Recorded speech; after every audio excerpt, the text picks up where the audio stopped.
بیٹے کی شادی تک ہم کتنی بار کھانا کھلاتے ہیں، چونکہ بیٹے کی آمد، بیٹے کا ختنہ، بیٹے کا پاس ہونا، بیٹے کا نکاح، بیٹے کا ولیمہ، دل کو سرور ملتا ہے۔ ہم فیملی کو، دوست احباب کو کھانا کھلاتے ہیں۔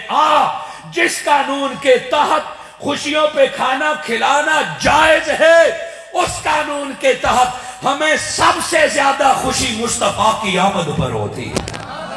ہم آقا کی آمد پر سب سے زیادہ خوشی مناتے ہیں اور مناتے رہیں گے۔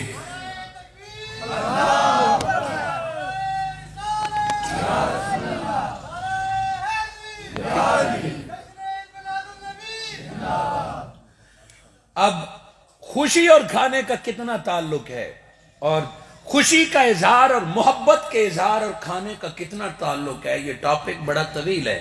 آپ حیران ہوں گے کہ میں نے خطاب کے لیے آگے جانا تھا، مگر جب مجھے ڈاکٹر صاحب نے بتایا کہ یوں، محترم جناب اصغر جنجوعہ صاحب نے بتایا کہ آج یوں ڈاکٹر صاحب کے ہاں میلاد کی ضیافت ہے، تو میں اس خوشی میں شریک ہوا ہوں، اور آقا کے نام پر یا آقا کے لیے خوشی کا اظہار صحابہ نے کیا۔ سوال تو یہ ہے کہ کیا صحابہ نے ایسا کیا؟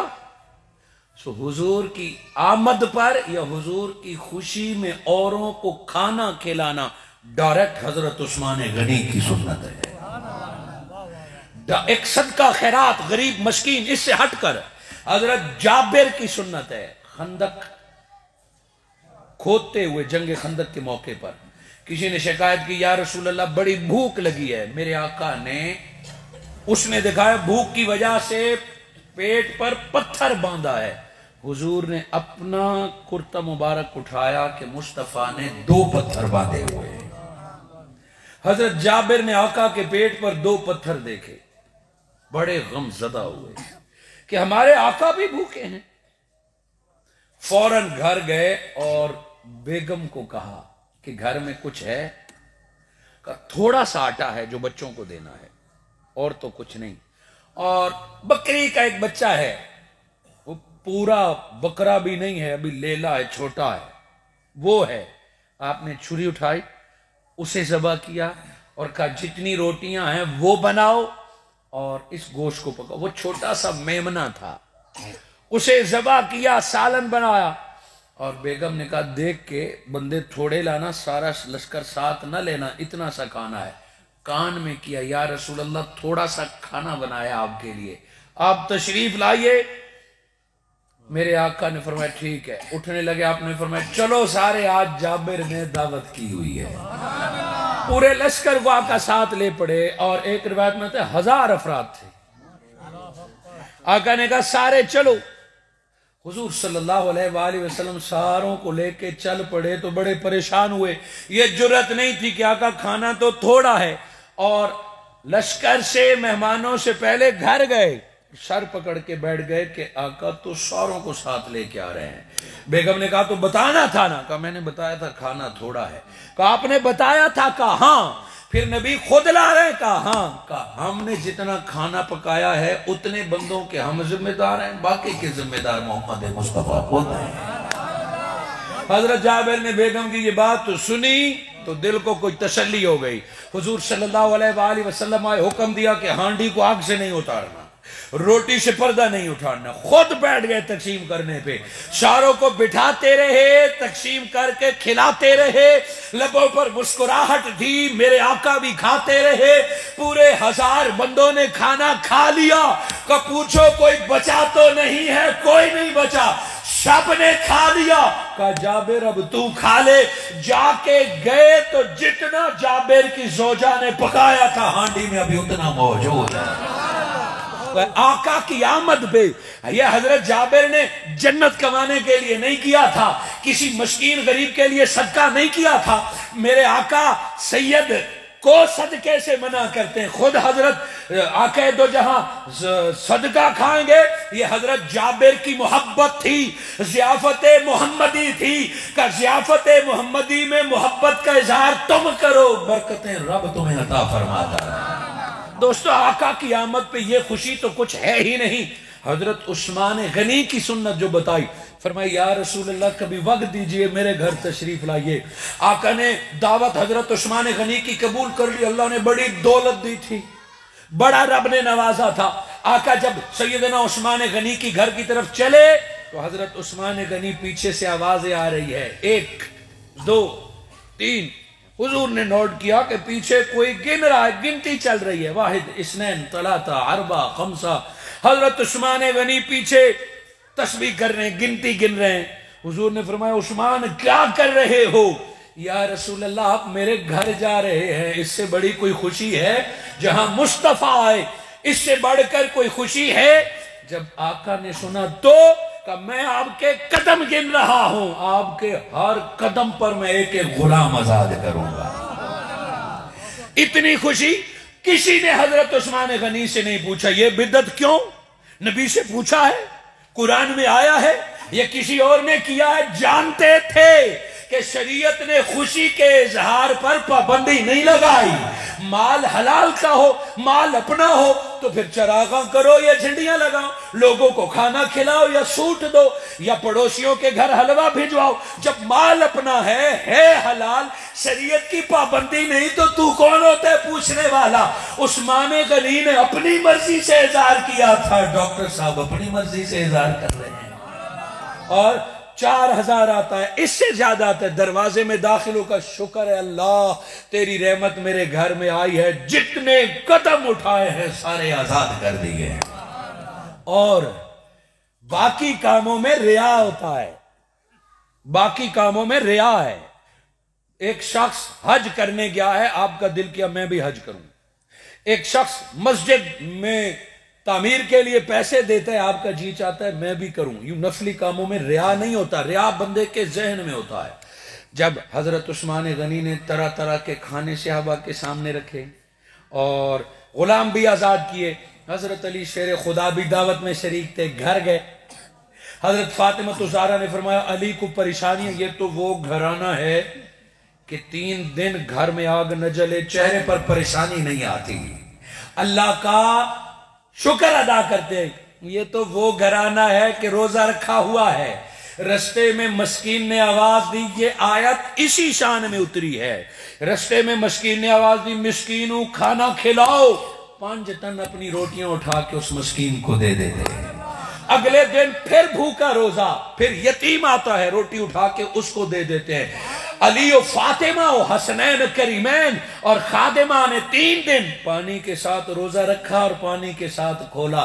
تیسرے دن رب اور قرآن کو بولنا پڑا, بندے ہوں تو ایسے ہی ہوں جو خود بھوکے رہے اور رب کی رضا, رب کے نام پر مانگنے والے اپنے پیٹ کا لقمہ انہیں کھلا دیں. یہ جو آیت میں نے تلاوت کی, حضرت علی شیر خدا گھر آئے, پریشان بیٹھے. حضرت فاطمہ الزہرا نے فرمایا علی یہ پریشانی کیسے, کچھ کہنا چاہتے ہو؟ کہ کیا کہیں گے. کیوں؟ کہ آج بھائی عثمان نے دعوت کی, مزہ آ گیا. کیا کیوں؟ کہ کھانا کھلایا. کہ اچھا, اس سے بڑھ کر کہ ہر نبی کے ہر قدم کے بدلے ایک ایک غلام آزاد کیا ہے. تو کہ اگر ہمارے پاس پیسے ہوتے تو ہم بھی اسی طرح کا دعوتیں کرتے. حضرت فاطمہ الزہرا نے فرمایا بس اتنی سی بات ہے, جائیے جو ڈیٹ نبی دیتے ہیں سارے صحابہ کا کھانا رکھیے, میں کھانے کا بندوبست کروں. حضرت علی شیر خدا جانتے تھے کہ فاطمہ عام نہیں ہے, کہہ رہی ہے تو بندوبست ہوگا. گئے, دعوت دی, ڈیٹ رکھ لی, گھر میں کچھ نہیں, قرض لینا پڑا, علی نہ لو, مزدوری جا کے کروں, نہ کرو, اب کھانا فاطمہ دے گی. کتنے بندے آ رہے ہیں, اتنے بندے آ رہے ہیں. توکل دیکھیے, لاڈ دیکھیے, اپنا مقام دکھانا دیکھیے. طرح طرح کے برتن رکھ دیے تیار کر کے, خالی پلیٹیں رکھ دی, مصلے پر بیٹھ گئی. مولا فاطمہ نے دعوت دے دی ہے نبی کو, گھر میں کچھ نہیں ہے, کھانا تو نے کھلانا ہے.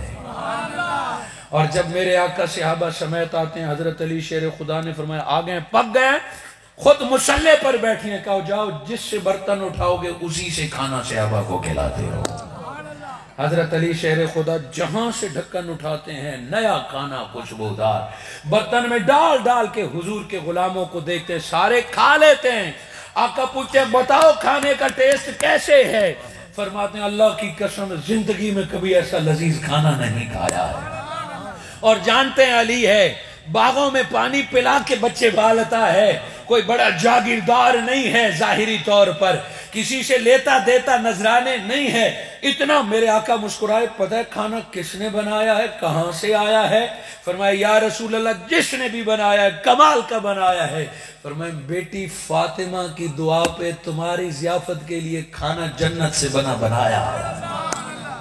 حضرت علی شیر خدا کے چہرے پر تو مسکراہٹ کا، فاطمہ کھانا کا تو کمال ہو گیا۔ اگلا حضرت فاطمہ تو زہرا نے پھر مصلی ڈالا، سجدے میں بیٹھ گئی اور دعا مانگنے لگی، اللہ عثمان کو دولت دی، اس نے ہر قدم کے بدلے غلام آزاد کیا۔ ہمارے گھر بھی آقا آئے ہیں، ہم بھی آزاد کرنا چاہتے ہیں۔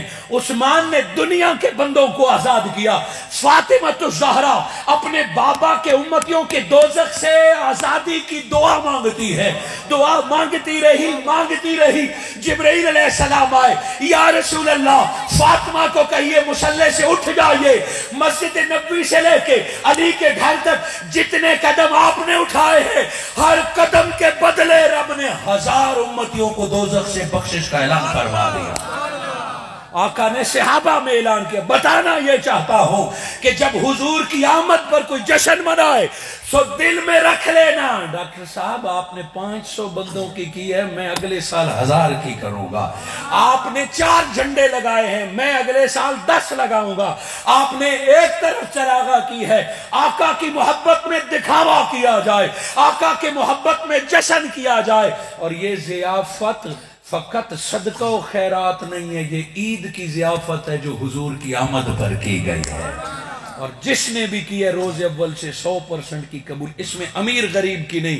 آج ڈاکٹر صاحب نے جس محبت سے اس محفل کا انعقاد کیا، اور وہ ایک برسوں سے کئی سالوں سے ماہ ربیع الاول میں یہ ضیافت کرتے ہیں، اور آج منہاج القرآن کے تعاون سے محترم جناب صدر صاحب تشریف فرمائے، نائب صدر صاحب تشریف فرمائے، ان کے تعاون سے انہوں نے اس ضیافت کو جشن میلاد النبی میں بدل دیا، اور چند کلمات میرے مقدر میں آئے، محترم جناب مختار لودرا صاحب، محترم جناب خواجہ صاحب، محترم جناب تارڑ صاحب، محترم جناب اصغر جنجوہ صاحب، محترم جناب حافظ غلام شبیر صاحب آج اس محفل میں شریک ہوئے۔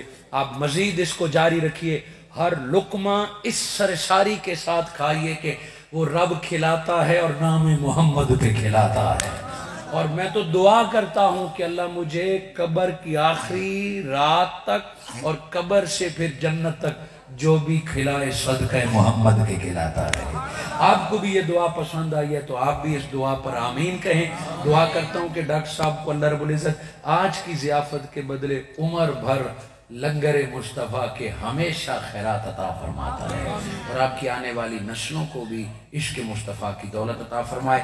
میری مجبوری تھی چونکہ میں نے جلدی جانا ہے، اس لیے میں اختصار کے ساتھ انہی کلمات پر اجازت چاہوں گا۔ آپ جس طرح انتظامیہ جاری رکھتی ہے اسی طرح اس خوشی کو سیلیبریٹ کیجئے، نعت پڑھنی ہے تو نعت سنیے، اس کے بعد کھانا ہوگا، اپنی محبتوں کا مزبور اظہار کیجئے۔ جزاکم اللہ خیر۔